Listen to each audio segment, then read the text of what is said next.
I have a whole life spent talking to officials and to politicians, and I feel that there's a striking difference between the two. There are two huge differences.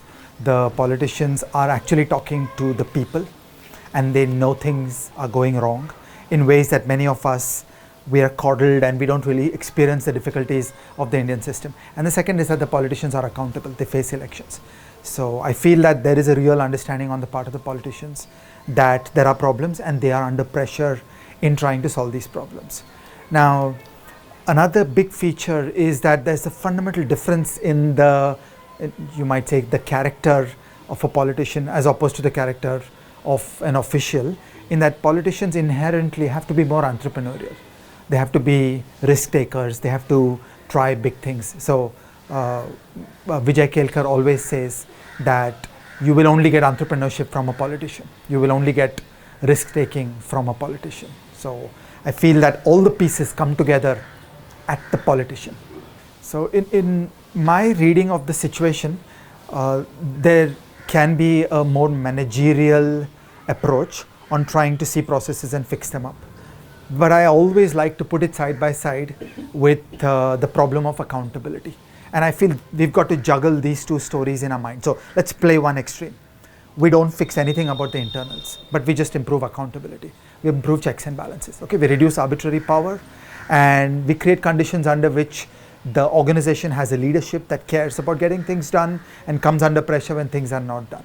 In that case, there will be a messy internal organizational structure, but that will at least start pointing in the right direction and start moving towards getting things done. And then under those conditions, my intuition is that it's like a firm that is facing competitive pressure. It's like a firm that's trying to make money. And then under those conditions, we're ready to do the more managerial construct of organization diagram and process manuals and data systems and feedback loops. So I feel we've got to keep these two things in mind. And in my reading, the giant problem in India is the checks and balances, is the accountability, that most state organizations in India have no pressure and no adverse consequences when things are not done. So getting things done, fighting at the constructs of absolute power, the lack of checks and balances, the arbitrary power, I think this is the starting battle, and there's almost a civil liberties end to it, which is of dealing with the problems of oppression and freedom. These are the basic things that we need to go after and turn the agency relationship where it's not subjects and state, but rather the state is the agent of the citizen. So I think that's the first battle, and then that will first give us a entrepreneurial family business kind of organization, and then we can do managerialism on it.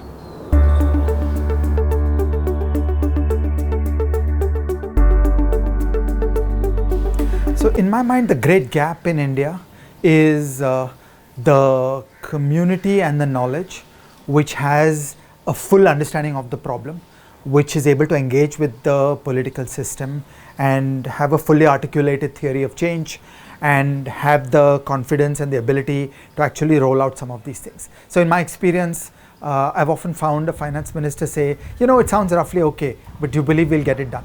Do we have the implementation capacity to get it done? So I feel that it is fair that if you are a politician, if you are a minister, you don't want egg on your face. So it's very important for the intellectual side to develop concepts, ideas, the theory of change, translating to concrete operational work programs, and develop a community, because nothing can be done by one person. So, you know, we should completely get out of this concept that there will be one critical reform champion who will somehow achieve transformative change. To do anything significant requires long years, and it requires large communities. It requires many, many people of very high capability. Then I feel that we would be at a point where there will be a good conversation with the politician that, you know, X is broken. You care that X is broken. You know that X is broken. Here's a fully articulated story, a theory of change. We figured it out. We know it nuts and bolts. It's not just high ideas. We know how to translate it into the machinery of laws and process diagrams. And there is a whole army. There are many, many people with the requisite skills, and we're able to pull it off. So I feel that's the missing link, that I feel there is angst. There is an incredible level of unhappiness. So you will see most successful politicians say that the bureaucracy doesn't do my bidding. The bureaucracy doesn't get things done. So I think there's such a large dissatisfaction with the machinery of the government. And I feel that the missing link is this intellectual understanding of what is wrong, how would we fix it, what is our foundations of evidence and experience that leads us to believe that this is the right answer, and then concrete documents of laws, organization diagrams, process manuals, and above all, people. We need to build a community that can own this and that can build this.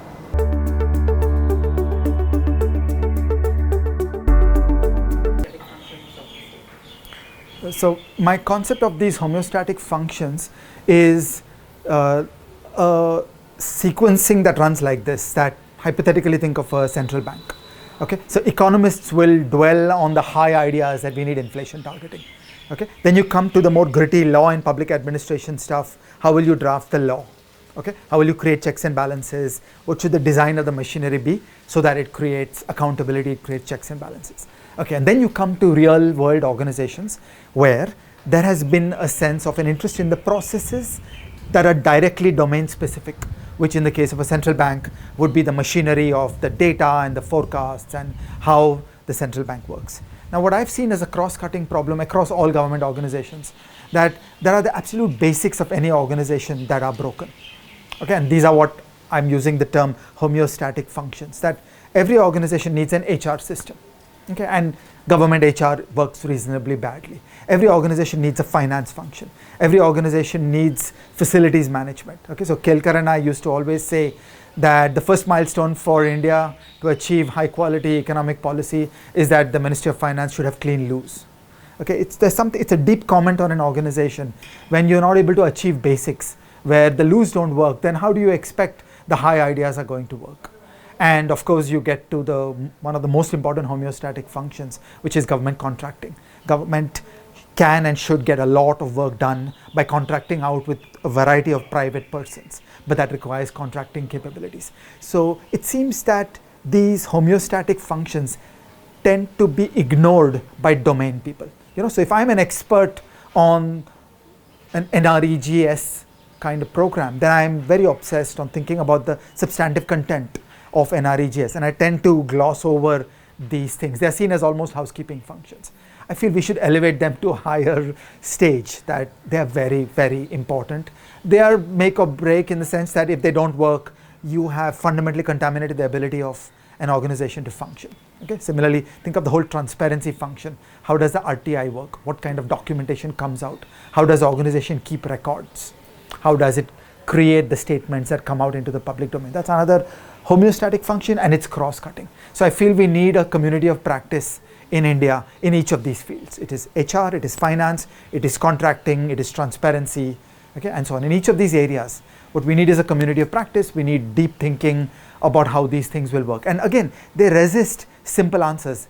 They are as complex as the glamorous domain stuff that tends to capture our attention. So for example, around the HR function, every now and then we get these slogans like, let's bring in more laterals, let's have 500 laterals and it'll change government. And I think that doing an HR reform is as subtle, as deep, as complex as doing a full financial system reform. It's a deep problem. It's going to need huge amounts of knowledge, experience, experts, papers, committee process. In finance, the pinnacle of the financial reforms work is something called FSLRC. It's a report and a draft law. We're going to need things comparable to that in the field of HR. Okay? Or for example, look back at the British.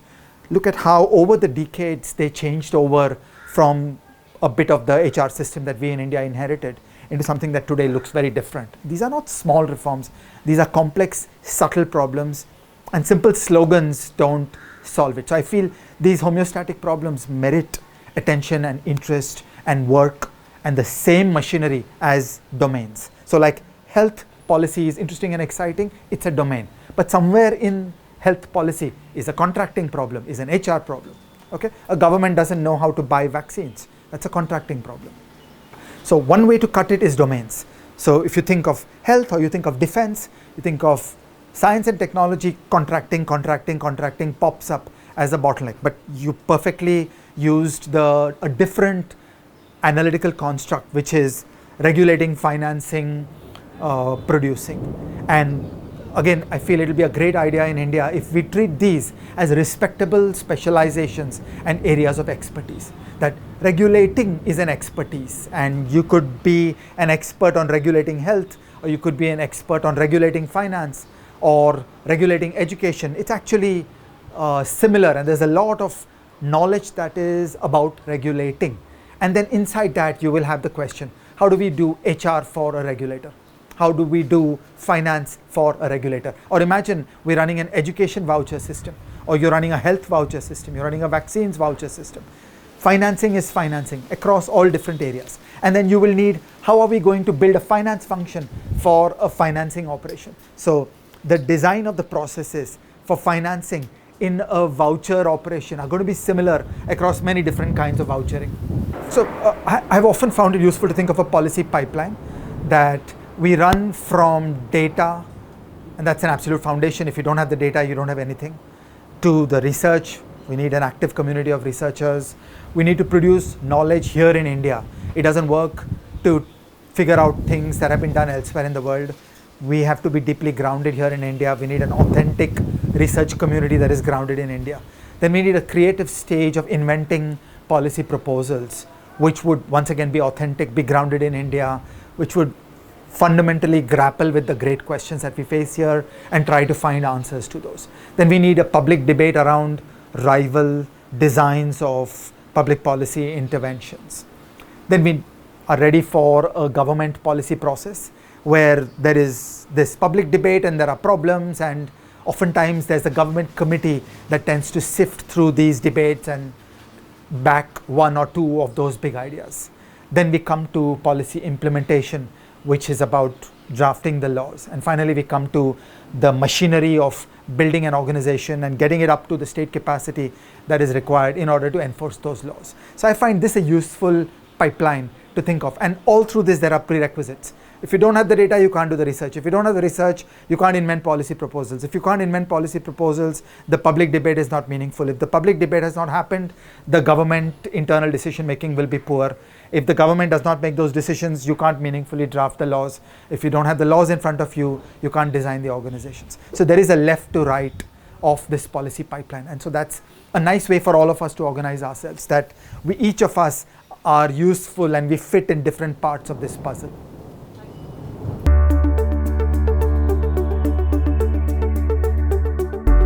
In the problem of data, we should think of two things. One is facts about the world, and the other is facts about the machinery and working of government. Okay, so before we are going to judge that there is a market failure, and before we are going to think about devising interventions, we need facts about the world. Okay, so for example, there is a COVID-19 epidemic. We need basic facts. How many people got sick? How many people have antibodies? How many people died? Okay, and all these basic facts are not in good shape in India. So there is this absolute foundational stuff of measurement. And here I would emphasize that this needs to take place in a deeply decentralized way, because there are things happening all over the country, and it is not useful to think of India as a construct, because we really need to solve problems in a very gritty way under local conditions. The other dimension of data is the working of government. Okay, so inside each organization, what was done, what are the various activities of the various elements of the organization, and measurement of the detailed activities of an organization. Here's one example I would like to bring to you. Imagine you're a regulator. Okay, so you could be a securities regulator, you could be a health regulator, you could be a telecom regulator. Conventionally in India, there is no facts that are revealed about the activities of the regulator. Okay, so what did you actually do? Did you do investigations? How many investigations did you do? How much money did you spend on the investigations? What was the conversion rate between an investigation to a prosecution? How many cases did you win? What was the money spent per case that you won? What was your win rate? Can I see a long time series of the proportion of cases that you won? Okay, these are the internal operational MIS about an organization. These things tend to be completely opaque in India today. So if you look at a budget statement in India, you'll get a budget head like salaries, but it will not be functional. It needs to become functional, that we need to see the block diagram of the organization. We need to see the various pieces, how much was spent where. And then you can start talking about, okay, this piece did not work well and we need to spend more or less. We need to demand accountability that, hey, we are spending so much money on you, you did not deliver the appropriate results. That kind of organizational MIS, operational MIS is essential for generating feedback loops within an organization. And that kind of data also is required, and it is rather lacking in the Indian context today. So while the word procurement is used a lot, I like to see procurement as one element of government contracting, okay? Because procurement is just one element of that. And so we should think of contracting as the decision of make versus buy, that do we do this internally, do we get an external private person to do it, then the preparatory work to understand what are the requirements of government, what is feasible in the outside world, then a procurement process through which certain contracts are arrived at, the development of a sophisticated 1,000-page complex contract. Then inevitably in the life of a contract, there will be many things that will change. So we need mechanisms for contract renegotiation. There will be disputes, those disputes need to be settled.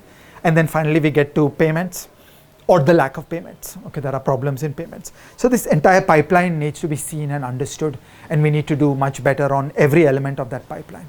A lot of people feel unhappy about the GFR, the government rules through which the procurement is done. And some of the research that has been done by Susan Thomas and her colleagues argues that the problem with GFR is not that it is too prescriptive, but that it writes too little about the due process.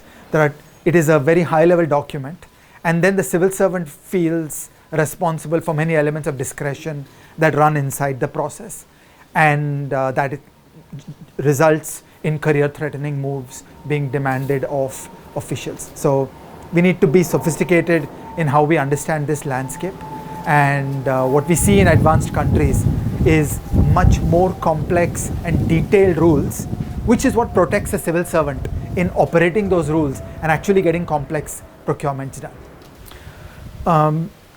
So the first thing I will always say is that you should learn to walk before you can run.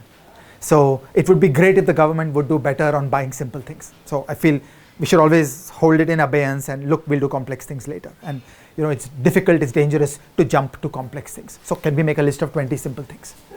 Okay, so I feel that's the first way to proceed. That can we think hard about certain simple things, and can we make progress on really coming up to British quality on buying simple things. So if we are buying commodities, if we are buying steel, if we are buying vaccines, if we are buying tests, these are not really complicated. And then you get to homogeneous services, which are more complicated. And then the hardest things is subtle, specialized things. So I would always do walk before you can run. And then, okay, I would go suggest that we should make a deep dive into each of these. Let's create the qualitative research and a thorough understanding and some data sets about how things are actually done in the wild in India today. How do simple things get purchased all around India? We need to develop a research literature which documents all that, and then is able to criticize it in a substantive way that, if we change this and we change this and we change this, we would do things better. Okay, then we need to start rolling this out in small ways on non-critical problems. And then we develop confidence that, okay, this thing we've figured out, and then we're able to roll it out in a bigger way. So it should be an incremental process, and each of these things requires long years and a research community and a community of practice. Then we'll make progress. So we should not look for an Alpine style assault where within 3 days something is going to get done. Nothing gets done in 3 days. So I once wrote a newspaper article saying 3-page notes considered harmful, because I see people writing a 3-page note on big weighty things that, now if you've not written 3,000 pages, you're probably not ready to solve it. Yeah. So the analogy that I like to use is the business process re-engineering that happens in a corporation. Okay. So all important productive corporations have done pretty profound business process re-engineering every 5-8 years. Okay. And in that, we go zero base and we question processes. We have metrics about the performance of processes, and we're out to do better. And in that complex management and political challenge of reshaping the organization, there is a great role for technology. And of course, there should be a great role for technology. But I feel we fail to make progress when we put digital first.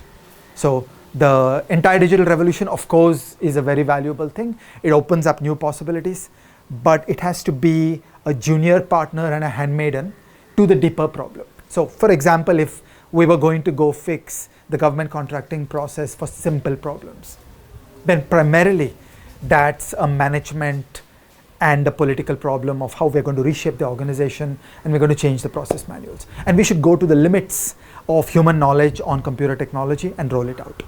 So smart contracts is undoubtedly a part of that solution.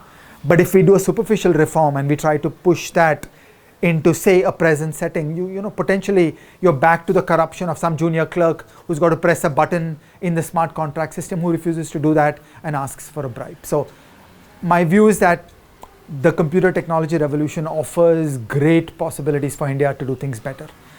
But if we go with a digital first approach and we start thinking that the computer technology is a panacea, then I become a little nervous. Primarily, there is a crisis of accountability in the Indian state, in the exercise of coercive power of the Indian state. There is a lack of knowledge and research on how these processes work and how they work badly and how we should change them. That's the main story. And then once we get to changing them, yes, of course, there is a tremendous role for technology as a handmaiden and an instrumentality through which we will achieve organizational transformation. Again, I want to.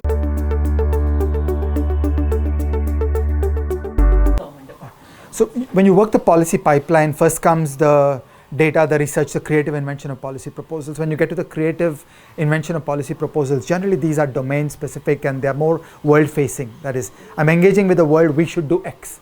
Okay, so for example, should you raise the price of electricity for farmers, or should farmers get a subsidized solar panel where they have the ability to sell electricity to the grid, which is actually exactly the same as getting a price system.